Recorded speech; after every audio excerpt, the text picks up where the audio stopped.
Vous êtes à même, j'en suis sûr, d'établir un parallèle, au moins jusqu'à un certain point, entre les conditions spirituelles qui prévalent actuellement au sein du peuple de Dieu et celles qui prévalaient à l'époque d'Élie. Plus notre sens spirituel s'affine, plus il devient évident pour nous que les choses ne sont pas ce qu'elles devraient être, ce qu'elles seraient si la vraie pensée de Dieu était réalisée. Aussi, est-ce bien d'une restauration qu'il s'agit aujourd'hui? Mais si le témoignage de Jésus doit être restauré dans sa plénitude, la chose ne pourra se faire que par les méthodes que ont utilisées Anne, Samuel et David,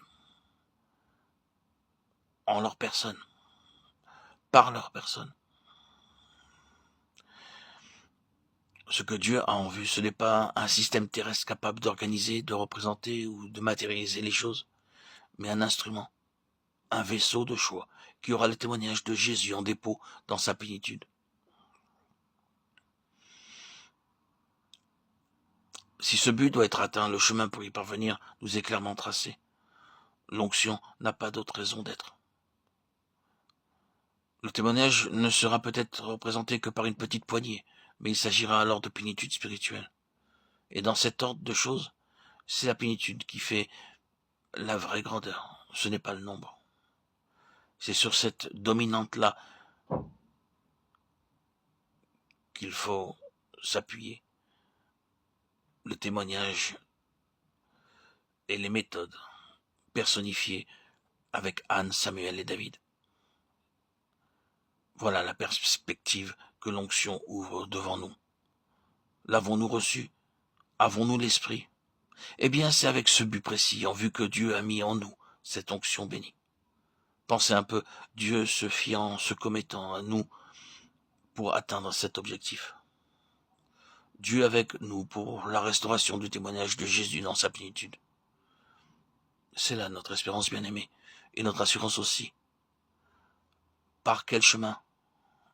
Anne, le chemin de l'impossible, le chemin où la nature n'est d'aucun secours, où nous ne pouvons rien faire. À chaque tournant, la nature se dresse au travers de notre route, sourde à nos gémissements, insensible à nos labeurs. Elle se met à la traverse de nos efforts et semble nous répéter constamment: il n'y a rien à faire. Ah oui, mais c'est justement cela qui fournit à Dieu l'occasion de s'interposer. C'est là que l'onction intervient. Je bénis Dieu de ce qu'il ait fallu Anne et Samuel pour frayer le chemin à l'onction de David. Nous-mêmes, nous ne pouvons rien faire. C'est justement pour cela que l'onction est venue. Mais l'onction étant là, ce sont des perspectives illimitées qui s'ouvrent devant nous. Pourquoi? Parce que pour énoncer la même vérité avec d'autres mots, Dieu s'est engagé, s'est lié dans cette affaire. Qu'est-ce qui a permis au Seigneur Jésus d'aller jusqu'au bout de sa mission? L'onction. Christ, qui par l'Esprit éternel s'est offert lui-même. Dieu a oint du Saint-Esprit et de force Jésus de Nazareth, qui allait de lieu en lieu, faisant du bien et guérissant tous ceux qui étaient sous l'empire du diable. Car Dieu était avec lui. Dieu s'était lié. De même pour le corps de Christ.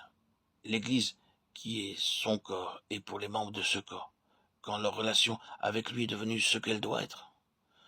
Dieu s'engage à leur égard, se lie, afin que le témoignage puisse apparaître dans toute sa plénitude.